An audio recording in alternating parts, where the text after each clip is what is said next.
watu ambao sio Wakristo, asalamu alaykum. Mheshimiwa mtumishi wa Mungu mwinjilisti, kwanza tukushukuru kwa ajili ya mahubiri yako. Mahubiri yako sio ya kwako, ni mahubiri ya Mungu, na mara nyingi neno la Mungu linakuja kwa wakati wake. Neno la Mungu haliandaliwi, linakuja. Kwa hiyo yote yale ambayo umetuhubiria tumeyapokea, na naamini kwamba hatutakuwa wakaidi katika yote ambayo umeyaongea. Baada ya hayo, mtumishi wetu, vitu ambavyo vitakavyofuata kwa sasa, cha kwanza tutapokea wasifu wa marehemu, utasomwa na mwanafamilia kama alivyoandaliwa.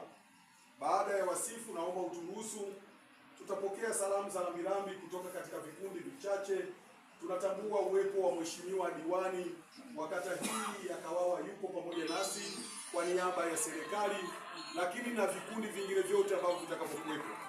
Baada ya tendo hilo, basi tutamkaribisha mwanafamilia aliyeandaliwa kwa ajili ya neno la shukrani. Atatoa neno la shukrani. Baada tu ya neno la shukrani, tutaanza nafasi ya kuweza kutoa heshima zetu za mwisho, na hatimaye mwinjilisti atakwenda kufanya mibaraka na tutaanza safari ya kuelekea Kilimanjaro.